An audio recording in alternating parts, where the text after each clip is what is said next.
La comunicación que hoy les expongo alude a la vida y obra literaria de la dadaísta interdisciplinar Elsa Hildegard Plotz, nacida en 1874, la cual pasará a la historia como la baronesa Elsa von Frieda-Loringhofen, artista adelantada a su época, considerada pionera mundial tanto en la poesía fonética como en el body art performance, además de los jet trouvé o ready-made.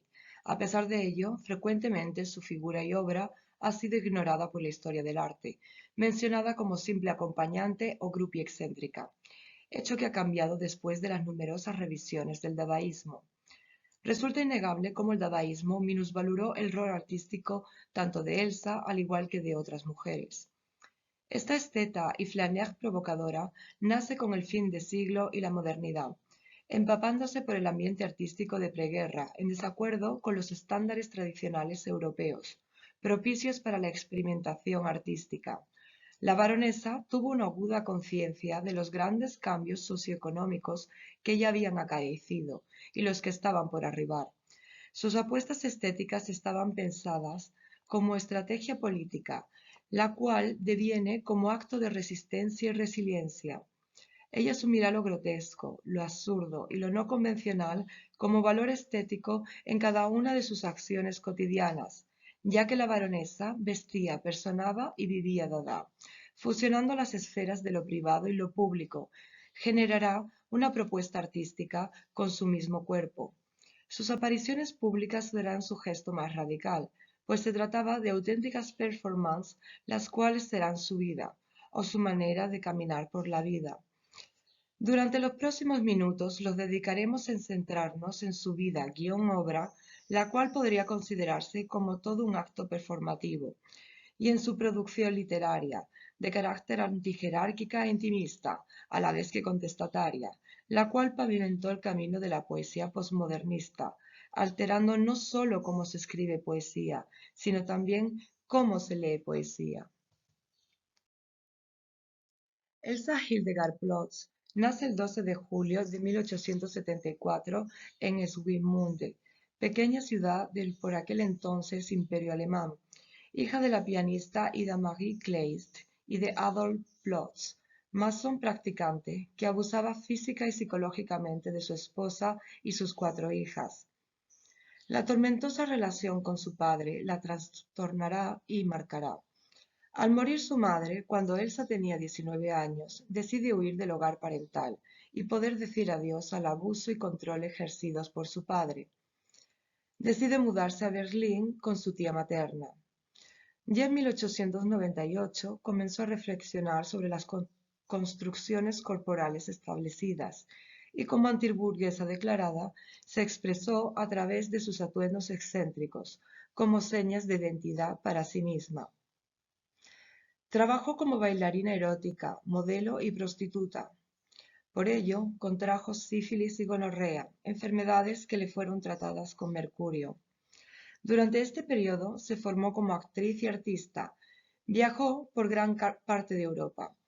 En Múnich, la relación que entabló con Stefan George le acercó al círculo literario Kant-Herbert-Blas. La carga erótica de estos poetas será decisiva en la formación de la personalidad de Elsa. Al igual, en 1900 conoció al grupo Cosmiter Spectrum, los cuales experimentaban acerca de los roles de género y sus estudios eran protofeminista. También debemos sumar el contacto y atracción de Elsa hacia la obra de Benjamin Franklin Wedekind, cuya primera obra teatral causó el escándalo, ya que contenía escenas de masturbación y suicidio. Fue también en Múnich, en 1901, donde conoció al que sería su primer marido, August Endel. El matrimonio con Endel le sirvió para desarrollarse artísticamente. Junto a él diseñó vestimentas estrafalarias, que distorsionaban cómo se veían sus brazos, piernas o cabeza. Esta práctica Elsa la conservará y magnificará años después en Nueva York, donde realizaba sus actos o performances en la escena artística neoyorquina. En 1902 se enamora del amigo de Endel, Felix Paul Graefe, poeta y traductor de la obra de Wilde. Con 30 años, Elsa se divorcia de Endel y se casa con Félix Paul Greve, con el que desatará toda su sexualidad, que inspirará a Elsa a componer sus primeros poemas fonéticos, tales como Orgasmic Toast, Coitus o Desire, todos con la temática del orgasmo como piedra angular de los mismos. En 1904, Elsa y Greve se dedicaron a viajar por Europa escribiendo poesía. Elsa inspirará a Greve para sus futuras novelas a través de la correspondencia mantenida entre ambos. Las cartas de Elsa le facilitarán al futuro Frederick Philip Rohr la literatura erótica de la que Felix Paul Greve se apropiará para su novela Fanny Esler. En 1910 viaja con Greve a América, el espacio idóneo donde poner en escena todo lo aprendido en Europa. Mas su primer año en América, concretamente en Kentucky, en 1911, fue muy duro para Elsa. Greve se obsesionó con la idea de la virginidad y la abandonó. Elsa se quedó sola y sin dinero, además de no conocer bien el idioma y ser considerada como una loca. Sin duda, Kentucky le sirvió como punto de partida para desarrollar sus poemas protodadaístas, uno de los cuales nos sirve como ejemplo. Se trata de La Shell in Kentucky, la lechuza en Kentucky. Este poema tiene como blanco recurrente la clase burguesa, estandarte del decoro y las buenas costumbres, la representante de toda normatividad y convencionalidad. Dotaba sus poemas desnudándolos de su sintaxis, lo cual irá yendo a más con el tiempo, convirtiendo a su poesía cada vez más minimalista. Estos poemas, en sintonía con los futuristas, fueron mucho anteriores a los dadaístas. El contenido autobiográfico del poema se articula al desmembrar al texto de su forma y contenido convencional. Elsa desvela su carácter profano, con la dilución del sentido en ruido universal. Utiliza lo más esencial que el lenguaje requiere para expresarse con esta lengua cacofónica. Elsa expresaba lo inexpresable. Hemos aquí los inicios de su experimentación artística, de derrocamiento del lenguaje desde el lenguaje. Añade el sonido del ululo de una lechuza para producir esa risotada demencial, mediante el bruticismo. El poema fue revisado posteriormente y completado en Nueva York, por ello aparece firmado como Loringhofen. En 1913, Elsa está a punto de casarse con el barón Leopold Karl Friedrich von Friedach-Loringhofen, noble alemán de nombre impronunciable, que dotará a Elsa del título nobiliario con el que se haría escuchar en la floreciente ciudad de Nueva York. Camino al ayuntamiento, donde se celebrará el enlace, Elsa encuentra una sucia y desgastada argolla metálica de unos 8 milímetros de diámetro, la cual se transformará en una de sus primeras piezas de arte, Enduring Ornament. Dicha obra puede ser leída como precursora de los mismos ready-made de Duchamp, pues la baronesa fue quien inauguró la elevación del gesto, del hallazgo y del encuentro aleatorio a la categoría de obra de arte. Su trabajo artístico en América se engendró a partir de su poesía, la cual nunca abandonará, pero sobre todo trasladará su poesía a la práctica performativa, basada en la experimentación corporal y la de género. Perdurará su Enduring Ornament, pero no su matrimonio con el barón Leopold, quien en 1914 partió a combatir en la Gran Guerra. Terminará suicidándose en 1919, debido a los horrores vividos en dicha guerra. Así dejará viuda, libre y pobre a la baronesa. Durante todo el periodo neoyorquino se posicionó artísticamente a través de la vestimenta, como hizo con su primer marido Endel. Era una mujer andrógina y promiscua, que lucía por las calles y las galerías de arte con una imagen edificada a base de productos de consumo de masa, práctica con claras connotaciones benjaminianas. Su cuerpo era un proyecto cambiante en primera persona. Existen todo tipo de relatos acerca de sus actos. Cito: entonces se rapó la cabeza, después se la pintó de un rojo vermellón intenso, luego robó una corona funeraria y se confeccionó un vestido con ella. Fin de la cita. Cito: Llevaba de vez en cuando un vestido negro con una cola eléctrica iluminada a pilas. Cuando le pregunté por qué la llevaba, dijo: los coches y las bicicletas llevan luces traseras, porque yo no. Además, así la gente no se tropezará conmigo en la oscuridad. Otra vez todavía la veías en la calle con una jaula de pájaros de madera en su cuello, con un canario vivo dentro. El dobladillo de su falda estaba decorado con pines de generales y llevaba 5 perros con 5 correas. Fin de la cita. En los inicios en su estancia en Nueva York, Elsa trabajará como modelo profesional en 1915 para la Art Student League. Desde allí fue como conoció a Marcel Duchamp, Man Ray, entre otros. Su labor como modelo será muy apreciada por sus poses y descaro, que la diferenciaban del resto de modelos.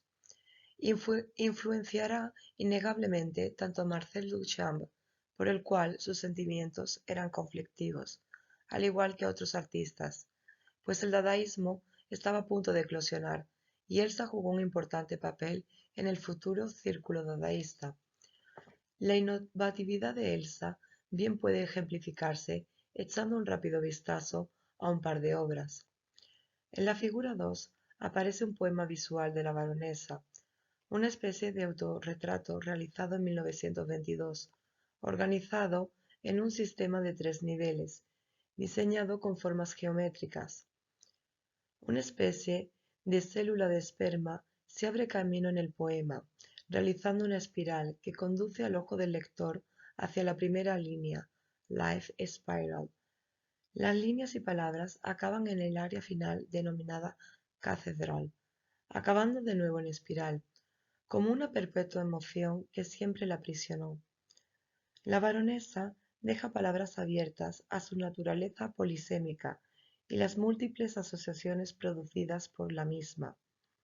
Ordenaba sus creaciones poéticas aligerando sus líneas, despojándolas de nombres o adjetivos, con un verbo ocasional sorprendentemente poderoso. En la figura 3, denominada Catedral, escultura realizada en 1918, hace referencia a los grandes almacenes Woolworth, el mayor rascacielos en el año 1913. La baronesa construyó esta catedral de maderas orgánicos frágiles y perecederos. Sus desiguales y fragmentados bordes nada tienen que ver con ese robusto rascacielos.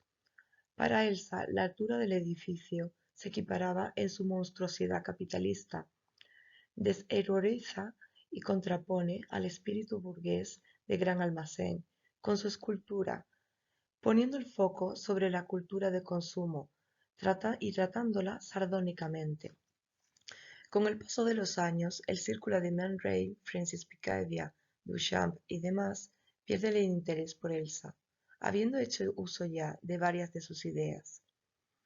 Solo 31 de sus poemas fueron publicados en diferentes revistas vanguardistas, tales como Little Review, The Liberator, Room, The Transatlantic Review y Transition.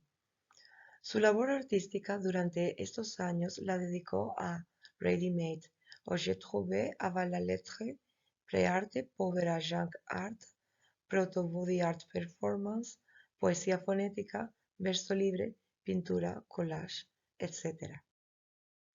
En 1923 vuelve al viejo continente. Dejó sus perros al cuidado del Dr. Rowling. Envió copias de su obra publicadas a su primer marido, Endel. Empaquetó todos sus manuscritos y sus obras en 3 baúles y los guardó en un almacén por $12. La recepción de Elsa será nefasta. Su padre la había desheredado, su familia política nada querían saber de ella, y su pensión de viudedad no llegará por problemas burocráticos. Y su único apoyo, August Endel, su primer marido, se estaba muriendo. Durante 3 años, Elsa escribirá compulsivamente a todos sus conocidos, evocándole su desesperación y fatídica situación. Escribió a muchos de ellos, pero especialmente a Juna Barnes.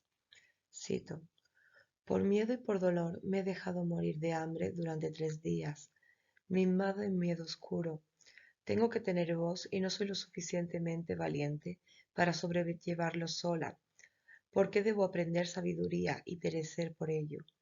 ¿Y qué si termino con todo? No, no me importa esa sabiduría, si me cuesta la vida.